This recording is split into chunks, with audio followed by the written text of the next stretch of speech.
sin rodeos, análisis, entrevistas y opinión. Con Haroldo Sánchez, una producción de Factor 4. Gracias por aceptar de nuevo que estemos ahí en sus hogares. Hoy vamos a hablar sobre un tema que nos atañe no solo a los periodistas, sino a la ciudadanía en general, como es la libertad de emisión de pensamiento. Un tema que está en estos días en boca de todos, dada la situación que viven colegas periodistas, algunos criminalizados, otros han tenido que salir al exilio y muchos están detenidos. Para abordar este tema me acompaña Mario Recinos, él es licenciado, es el presidente de la Asociación de Periodistas de Guatemala, la máxima casa del periodismo en este país. También es catedrático universitario, ha ejercido durante muchos años esta noble profesión y hoy pues nos permite tener este encuentro. Mario, muchas gracias. Yo quisiera que empezáramos. ¿Cuál es la situación actual de este respeto a la emisión de pensamiento? Bueno, yo creo que ahí no hay necesidad de mencionar una serie de casos, ¿va? De hecho, la opinión pública está bien enterada del tema. En realidad hemos visto cómo existe preocupación, más bien dicho, de parte de no solo de la APG, sino que de las distintas entidades de prensa del país, pero sobre todo también de la sociedad guatemalteca.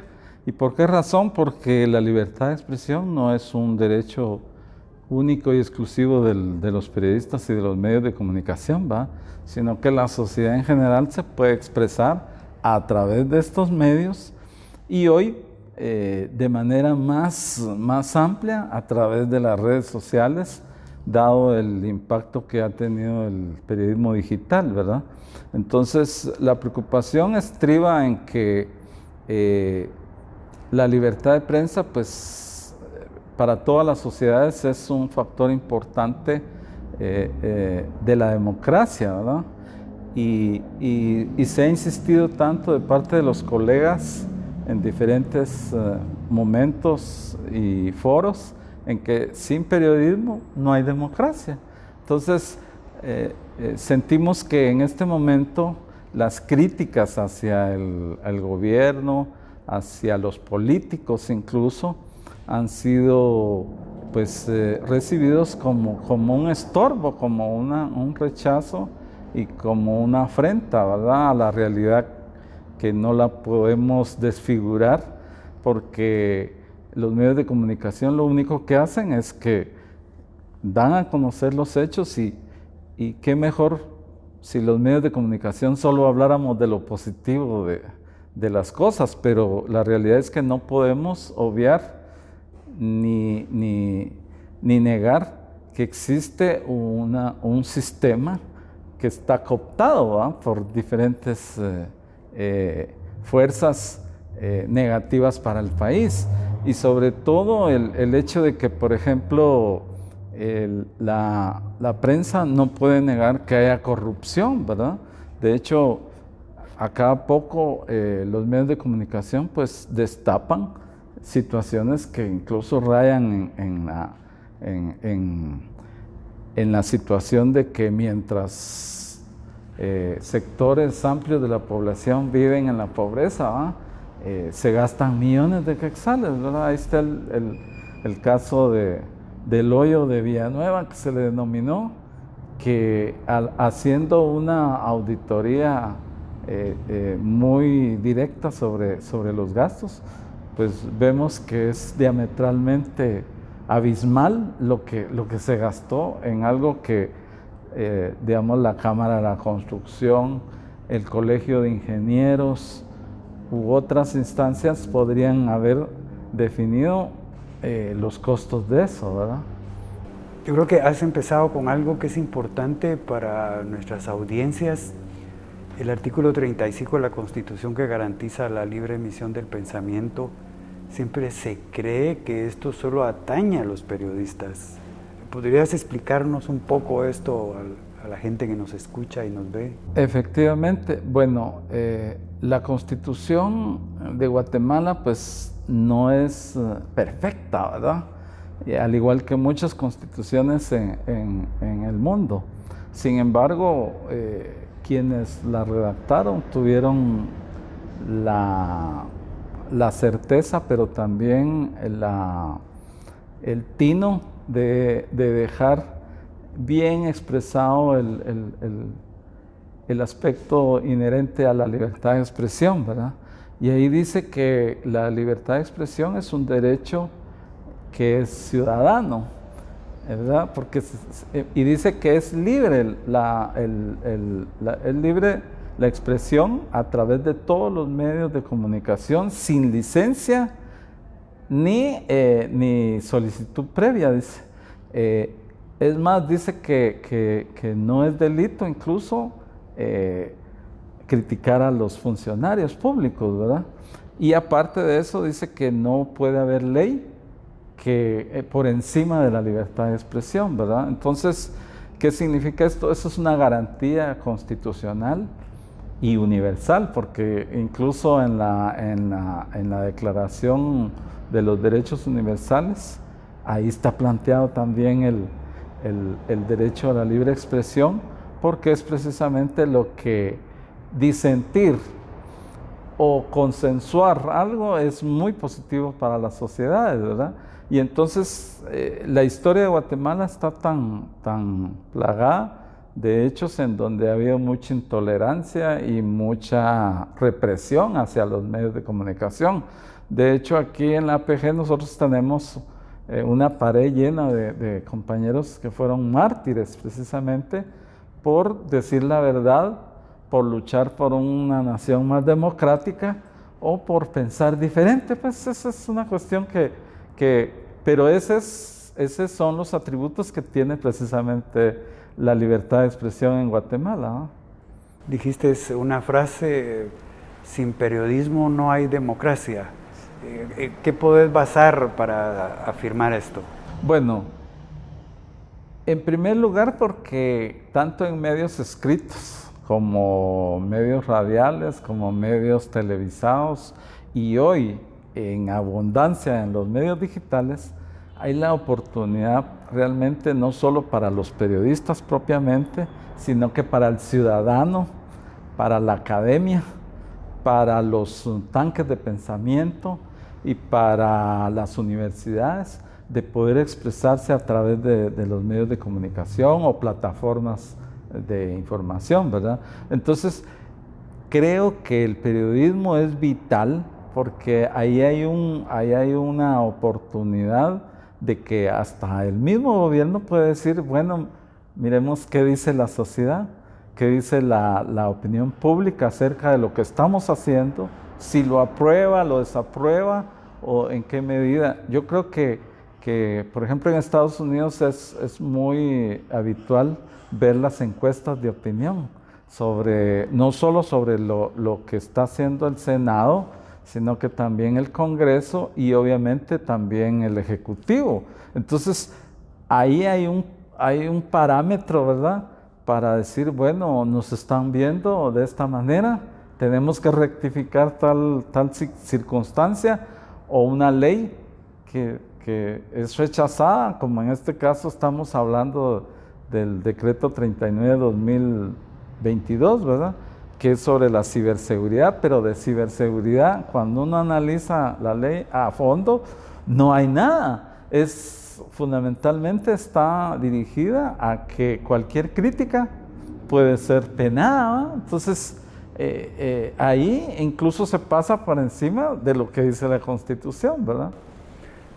Este gobierno ya casi está para afuera, pues ya le falta un año, ya el otro año hay elecciones, pero ¿cuál es el recuento que tiene la APG en torno al enfrentamiento que ha tenido el gobierno con los medios de comunicación y los periodistas? Bueno, yo creo que hay que remontarnos al inicio de la gestión de este gobierno, cuando incluso en CNN el presidente Yamatei hizo referencia a que él iba a ser un presidente muy abierto, muy ecuánime a las críticas, pero sobre todo a dar la cara y explicar los avances, retrocesos o actuaciones del gobierno, ¿ah? Y el mismo CNN sacó posteriormente unas declaraciones de uno de los entrevistadores donde dijo que estaban esperando todavía que esa apertura se diera, ¿va? Entonces yo creo que es elemental cuando se hablaba antes de las relaciones públicas, ¿verdad? A nivel gubernamental, dentro de la esfera de la información pública, se hablaba precisamente de que un elemento importante era evaluar cuando se tenía crisis de imagen, ¿verdad? Entonces yo creo que el gobierno no ha entendido eso, o por ejemplo no ha tenido a un cuerpo de asesores que les digan precisamente que los medios, su papel es precisamente eso: indagar, investigar, publicar, pero sobre todo pues cuando hacemos un análisis del contexto de la información pública, que precisamente se hizo hace alrededor de como unos 30 años, sobre el valor significativo que tenía la información pública y cómo ésta movilizaba a la sociedad, se puso de manifiesto que, por ejemplo, los medios de comunicación en su contenido tienen por lo menos un 60% de contenidos de información pública. ¿Y por qué? Porque la información pública es importante para el país. Por ejemplo, ¿qué hace un Ministerio de Salud Pública? ¿Qué hace la justicia? ¿Qué hace el Congreso de la República? La importancia de la ley, la seguridad del país. Entonces, los medios de comunicación somos aliados. No somos en ningún momento enemigos, ¿verdad? De los procesos democráticos o los procesos de gobernanza en un país. Entonces no se ha entendido eso, ¿va? Entonces, por ejemplo, ¿qué hemos visto a cambio? Pues hemos visto que, por ejemplo, cuando se critica, muchos de los compañeros han sido criminalizados, ¿va? ¿Y cómo han sido criminalizados? Utilizando el recurso de la ley de femicidio, por ejemplo, en el caso de Diario La Hora, en el caso de los periódicos, del periódico también, porque Gerson Ortiz y otros reporteros de ahí han sido, pues se les ha entablado una demanda bajo esa figura, ¿va? Pero, por ejemplo, en el caso de otros compañeros, como son críticos a las municipalidades, a las gobernaciones y a los mismos diputados distritales o regionales, pues se les impide el acceso a las fuentes de información. También se les ha quitado incluso publicidad. O sea, hay una serie de consideraciones. En total, creo que van 360 acciones desde que tomó posesión el gobierno. No vamos a decir que es directamente el Ejecutivo el que ha acumulado esa cantidad de acciones, porque son indistintamente, ¿verdad? Hasta hay, por ejemplo, acciones de impedirles, o en manifestaciones, pues han sido los compañeros víctimas de atropellos, pues, tanto de parte de la policía como de otros cuerpos de seguridad. Entonces, aparte se suman amenazas, ¿verdad?, al ejercicio de los periodistas. Entonces, esto es una cuestión que suele suceder en todos los países del mundo, ¿verdad? Nosotros estamos acostumbrados a que los periodistas, pues, en algunos casos viven bajo juego, decimos nosotros, ¿va? En otro caso es que hay que rifarse el físico para conseguir la información. Y entonces el proceso es eso. Los medios, ni mucho menos las asociaciones de periodistas, deberíamos de estar acumulando cada mes informe tras informe de que la libertad de prensa está bajo acoso, o que no hay los elementales elementos de la libertad, ¿verdad? El presidente Alejandro Yamatei empieza su gobierno haciendo una declaración a un medio internacional, como lo has mencionado, que fue en CNN, donde él habla de esa apertura.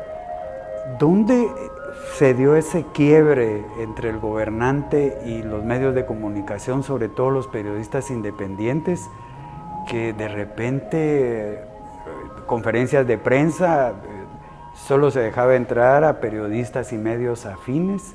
¿Dónde pudo haber estado ese quiebre que se dio? Bueno, de hecho el informar, el investigar y el que afloraran muchos casos de corrupción en el gobierno, pues obviamente empezó a hacer un valladar, diríamos, para la prensa, porque en lugar de, no de aclarar, sino de hacer, de presentar los informes o la documentación contraria a lo que se estaba diciendo, lo que se empezó a hacer fue una serie de circunstancias que ponen de manifiesto el que no se quiere, que se pretende, pues, o se mira a la prensa como un estorbo.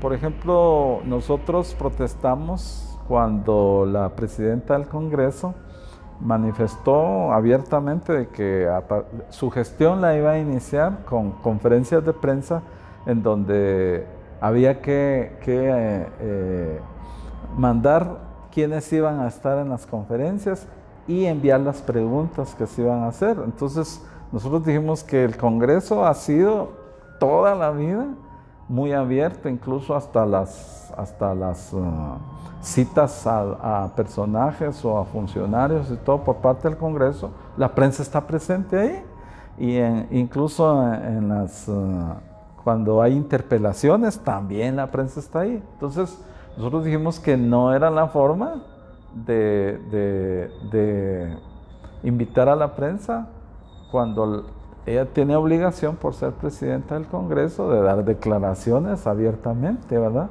Entonces fue oportuna nuestra comunicación al respecto, porque la presidenta ya no dio las conferencias de esa manera, ¿va? Pero también han habido otras circunstancias, escándalos, pues que han trascendido incluso no solo el ámbito nacional, sino que internacional, ¿verdad? La famosa trama rusa y por ejemplo, el hecho de que cuando se ha preguntado sobre el tema de las vacunas y una serie de cosas que pues se fueron acumulando y que el gobierno miraba a la prensa como que era la auditoría social andando, ¿va? Y la realidad es que eso es menester de la prensa también, dar cuenta, que los funcionarios den cuenta de su función como funcionarios, pero también como los que están utilizando los recursos del Estado, ¿verdad? La APG, ante esta situación de criminalización, acoso, persecución en contra de la prensa, ¿cuál es la actitud que ha asumido? Bueno, nosotros en este momento lo que hicimos fue llamar a la unidad, a las demás organizaciones de prensa del país, para que en una sola voz nosotros manifestemos nuestra posición, ¿verdad? Yo creo que es menester que la sociedad guatemalteca, en este momento, si hacemos un análisis a fondo, estamos viendo un retroceso de todo lo que implicó la libertad para muchos sectores, ¿verdad? De hecho, vivimos un enfrentamiento armado en Guatemala que pues afectó a todos los sectores. No vamos a decir que solo afectó a un sector, no, afectó a todos los sectores, y ese quiebre de polarización, eso que causó polarización, enfrentamiento, pues creo que ya hay atisbos de que quiere regresar a Guatemala, y eso no lo debemos de permitir. En primer lugar, porque yo creo que como asociaciones de prensa, como generadores de opinión, lo que nosotros necesitamos es mejorar nuestro nivel de escucha, ¿va? Cuando digo yo mejorar nuestro nivel de escucha es porque que todos nos escuchemos, que todos podamos hablar, porque, por ejemplo, no puede ser posible que después de que en Guatemala se dio una situación que se permitió que muchos de los que estaban implicados en la corrupción, en un sistema que ya cooptado, ¿va? Como lo tenemos en este momento, se evidenció pues que muchos factores de poder tenían el sartén por el mango y fuimos un reflejo al mundo de las cosas que se pueden hacer para mejorar la gobernanza, la democracia y la participación ciudadana. Y entonces vemos ahora que ese aspecto positivo ahora a los que se encargaron de promover ese proceso ahora son perseguidos. Entonces es como darle la vuelta al calcetín, ¿verdad? Y entonces la sociedad lo que necesita ahora es dialogar, poner en relieve qué es realmente, qué es la verdad, ¿verdad? Porque aquí se está creando toda una narrativa que, digamos, los que estaban con la Sicilia ahora son los malos, ¿verdad? Y sucede que la gente que habla sobre democracia, sobre libertad de expresión, son enemigos. Entonces, realmente lo que necesitamos es como te digo, la APG está muy comprometida en iniciar a partir de septiembre una serie de diálogos con todos los sectores, ¿verdad? Porque tampoco vamos a decir solo los amigos de Toby, ¿verdad? Como en la escuela le decían a uno, no, todos los sectores, porque por ejemplo la conferencia episcopal puso de manifiesto algo para el debate nacional, que es, por ejemplo, como una instancia que no tiene nada que ver con la justicia, está incidiendo en procesos de la justicia más que el propio Ministerio Público, ¿verdad? Y me refiero precisamente a la Fundación contra el Terrorismo, que ha jugado un papel en este momento. Por ejemplo, ellos son creyentes adhesivos en contra de José Rubén Zamora, ¿verdad? Y lo han sido en otros casos, ¿verdad? Entonces, incluso antes de que se den las capturas o allanamientos o situaciones de esa naturaleza, ellos ya están enterados de esa situación. Entonces, la conferencia episcopal muy apropiadamente dijo de que todas estas actuaciones, más que buscar justicia, se ve como una venganza. Entonces, yo creo que la sociedad guatemalteca debe de entender el papel de la prensa, el papel del Ministerio Público, el papel de la Corte Suprema de Justicia, pero entendida como los ingredientes de un Estado de Derecho legítimo, ¿eh? Pero cuando vemos un Estado de Derecho ilegítimo, en donde la Corte Suprema de Justicia lleva 3 años sin tener jueces y magistrados electos, en donde, por ejemplo, la Corte de Constitucionalidad, pues hay unos dictámenes que uno se queda paralizado, ¿verdad?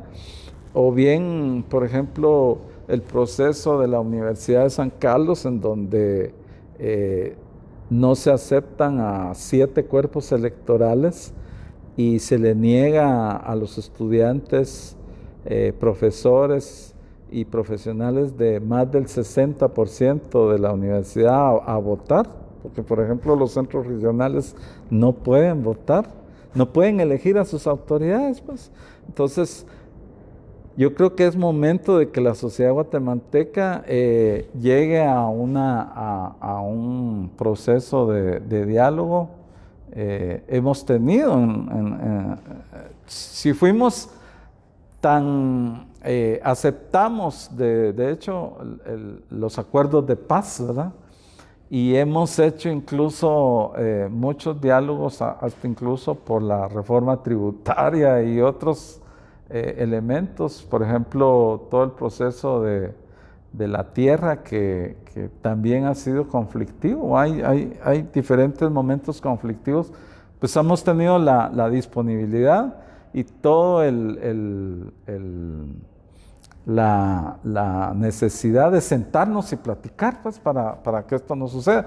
Como tú dices, por ejemplo, ahorita este gobierno le queda muy poco tiempo, ¿va? Pero todos los partidos políticos, todas las mismas universidades no se han sentado a decir cómo podemos cambiar el país, ¿verdad?, que tenemos. Ya no sé si la pandemia o no sé si la crisis económica nos paralizó, ¿eh? Pero yo creo que es el momento propicio para hablar, porque los partidos políticos no resuelven el problema. Las elecciones, ya vimos, no solucionan el problema, pero si nos sentamos y hacemos un acuerdo nacional, pues lo podemos lograr. Y los políticos, por ejemplo, en Colombia en este momento hay una voluntad política, pero también la sociedad está muy abierta a que Petro, en lugar de llegar a polarizar al país con una propuesta de izquierda, lo que va a hacer es que va a sentar a todos los sectores a un diálogo. De hecho, ahorita por ejemplo, los industriales, como vieron la conformación de su gabinete, las políticas que viene a impulsar, pues no han dicho mayor cosa sobre la reforma tributaria que él planteó, ¿eh? ¿Y por qué? Porque, por ejemplo, sus ministros, el ministro de Economía es uno de los economistas más respetados a nivel nacional e internacional, y el liberal. Todo el mundo creía que iba a escoger a un economista de izquierda, ¿no? Y su propia ministra de Salud es liberal también. O sea, tiene una conformación de un gabinete tomando en consideración las capacidades, pero también un pensamiento democrático de la gente, ¿verdad? Ese es un aspecto fundamental. Entonces, Guatemala tiene que transitar no hacia la polarización, no a un pensamiento único. Por ejemplo, el pensamiento único le ha hecho mucho daño a las sociedades porque se plantean, por ejemplo, pensamiento único dice, hay malos y buenos, comunistas y anticomunistas. Entonces se empieza a hacer el pensamiento único a permear a una sociedad confrontativa, ¿va? Y eso no lleva a ninguna parte de la gente. Igual aquí todos los sectores sociales deben entender eso, ¿va? El ejercicio periodístico en las grandes ciudades, ¿verdad?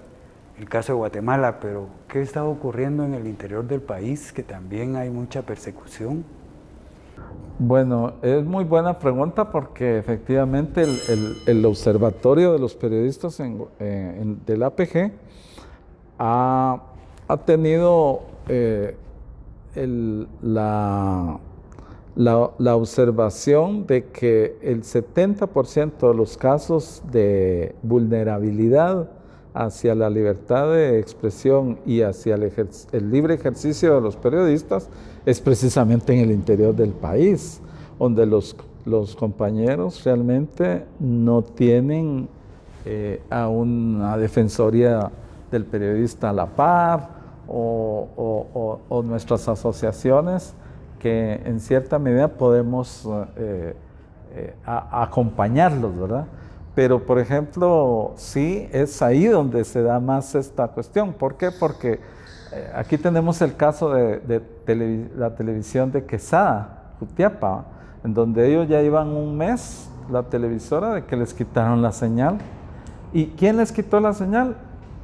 La empresa de cable local, por instigación del alcalde de Quesada, porque ellos estaban haciendo una colecta para reparar un puente ahí en Quesada y al alcalde no le gustó eso.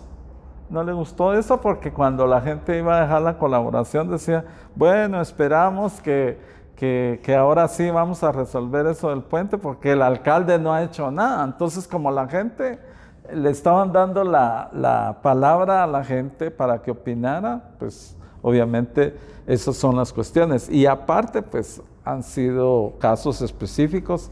En Comitancillo San Marcos, un periodista fue a un acto público y tomó fotos cuando estaban las miembros del Consejo Municipal, y cuando terminó el evento, una síndico de la municipalidad le fue a decir al periodista que por qué le había tomado fotos. Y dijo, pues si usted está en el acto y es funcionaria pública. No, pero no. Y entonces lo denunció ante el Ministerio Público, que la estaba acosando.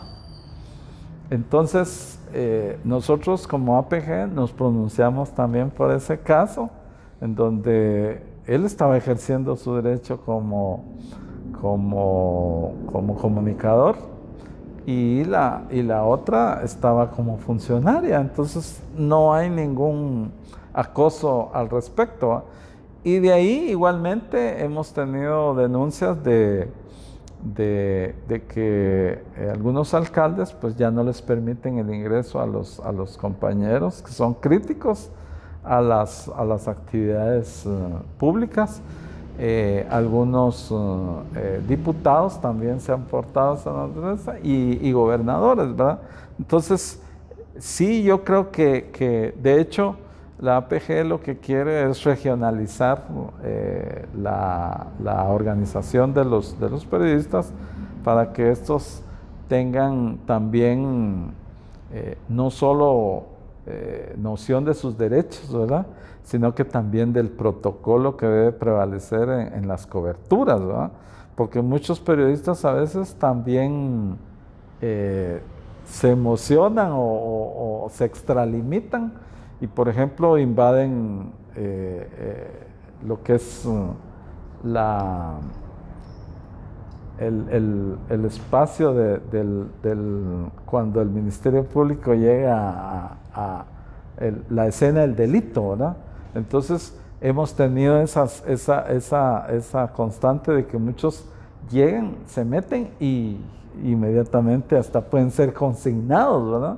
Entonces todas esas nociones de cobertura. Otro es, por ejemplo, que la cobertura a los menores de edad, ¿verdad?, que eso está dentro del código.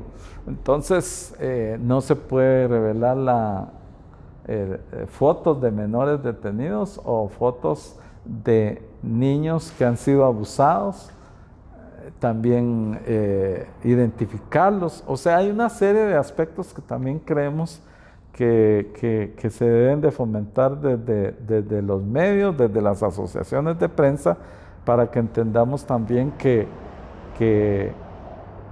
el ejercicio también tiene límites, también tiene responsabilidades, y sobre todo que el carnet no nos asigna un libre ejercicio pasando por encima de las personas y de los funcionarios, ¿verdad? Yo creo que es un elemento en que los periodistas debemos de entender que mientras más objetivos, más respetuosos seamos, más respeto nos va a dar la sociedad y los funcionarios, ¿verdad?, en la medida en que nosotros también ejerzamos profesionalmente el periodismo. Esta es una época complicada, pues, para el gremio periodístico, ¿no? ¿Qué tan difícil ha sido el ser presidente de la APG este tiempo?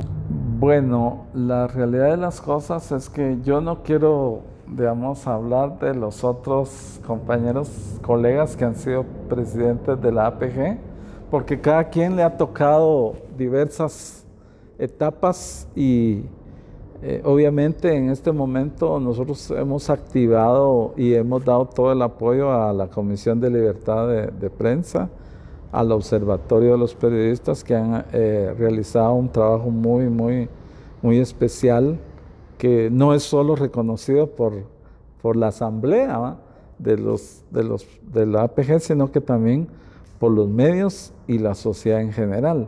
De hecho, por ejemplo, nuestros informes se han ido a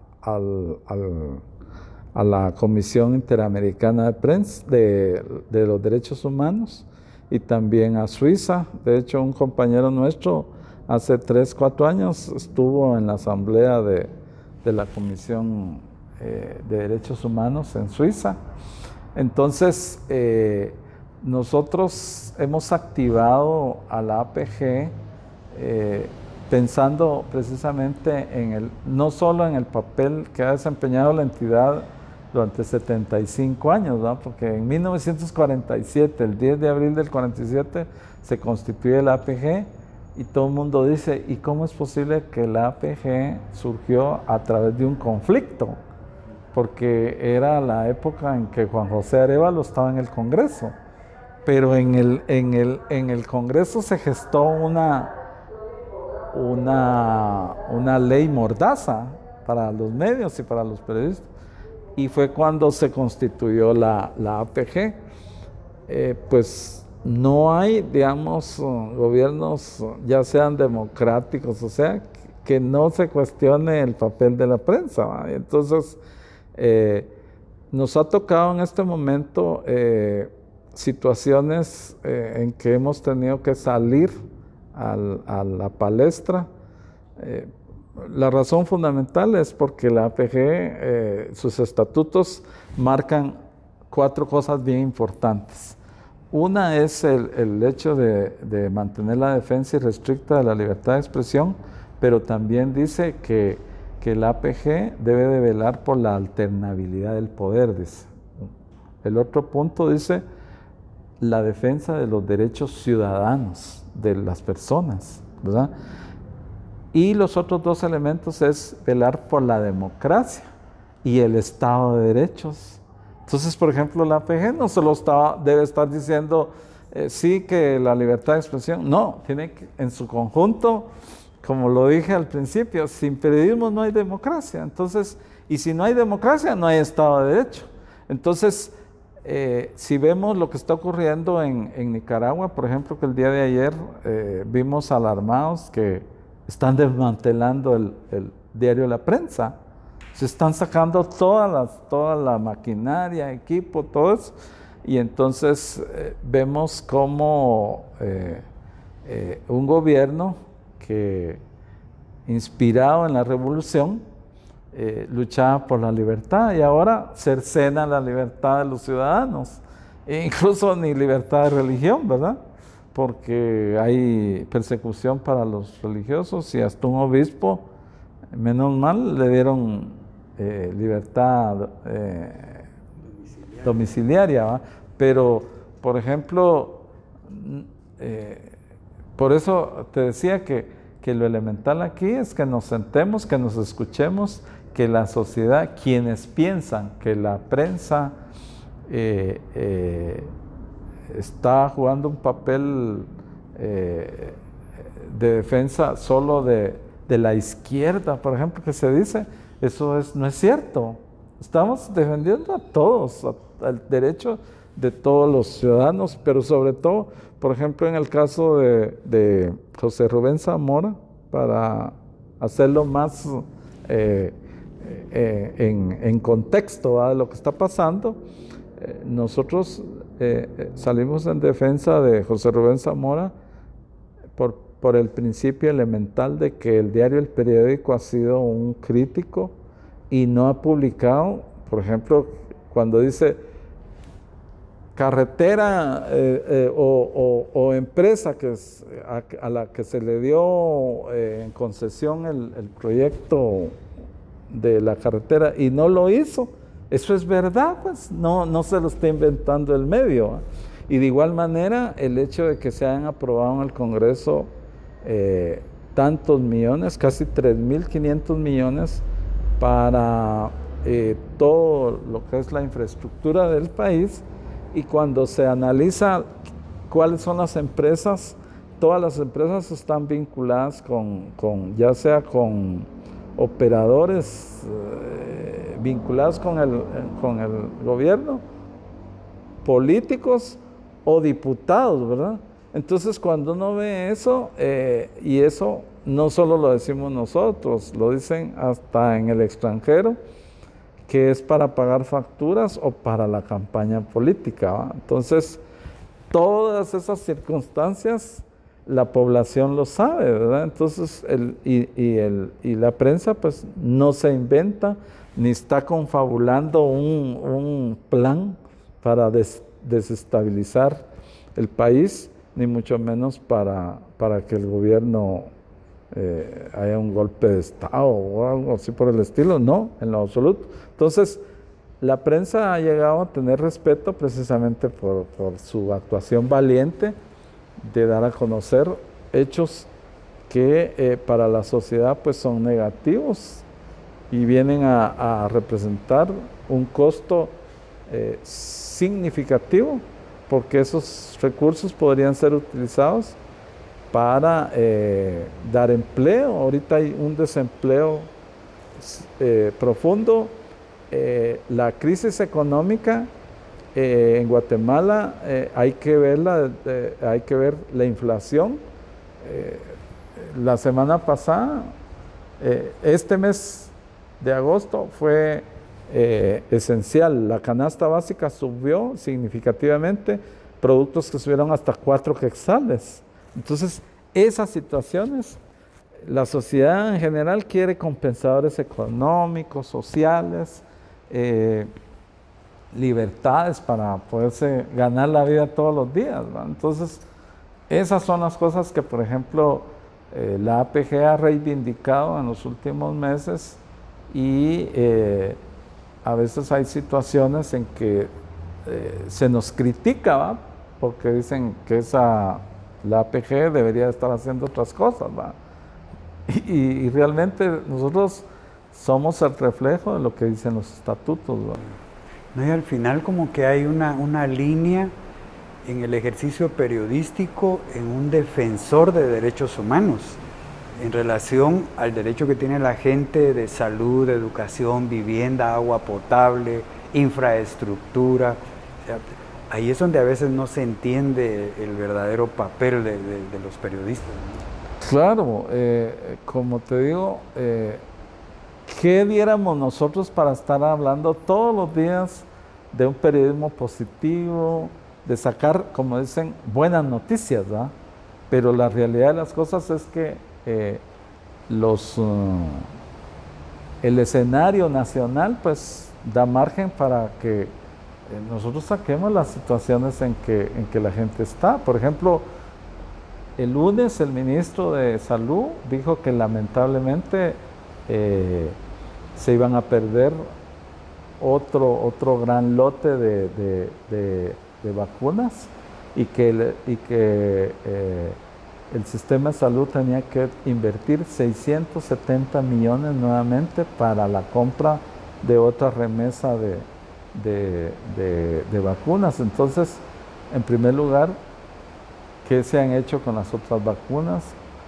No se ha hecho una campaña realmente para que hay mucho rechazo a las vacunas porque no se supo hacer una campaña, no hubo capacidades, diría yo, al final vimos hasta que se tuvo que meter el ejército para poder ampliar más el número de centros de vacunación y personal, ¿verdad? Porque, por ejemplo, el ejército entró, ahí sí que como dice, el ejército tiene una parte que se llama acción cívica militar, ¿verdad? Entonces, dentro de esa figura, ellos tuvieron que meterse, pero ¿esto qué es? Si hacemos un análisis de la pérdida de todas las vacunas que ha tenido, sumamos como alrededor de unos 1,000 millones de quetzales, ¿verdad? Que cuando uno mira eso, diría, ¿por qué no se aprovechó eso para compensar incluso el precio del combustible, que solo ha sido momentáneo y eso ha venido a afectar todos los procesos económicos? Pero no digamos eso también. El desempleo es una de las cuestiones que más genera preocupación en las familias guatemaltecas, ¿no? Mario, muchísimas gracias. Me gustaría concluir que le dieras un mensaje a todos los colegas periodistas, pues en este momento de mucha incertidumbre, ¿verdad? Bueno, nosotros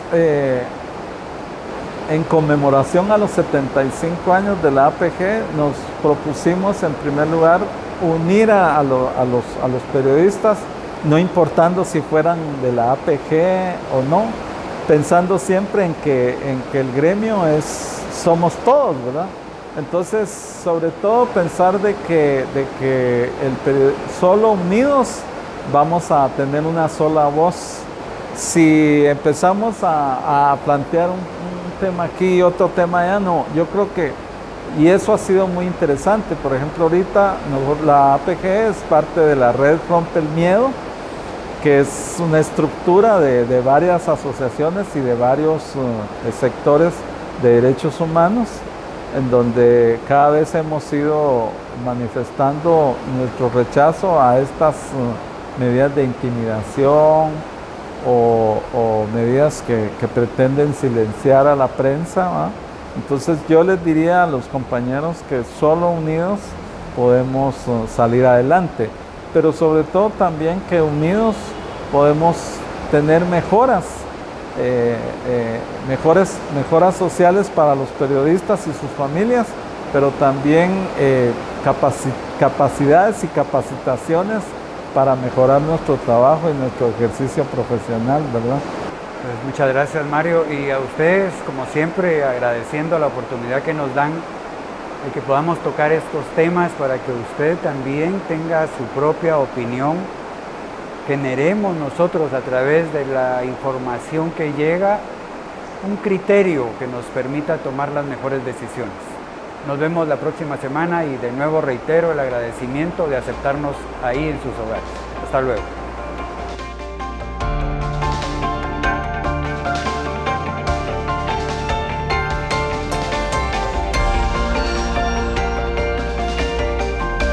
Sin rodeos, análisis, entrevistas y opinión. Con Haroldo Sánchez, una producción de Factor 4.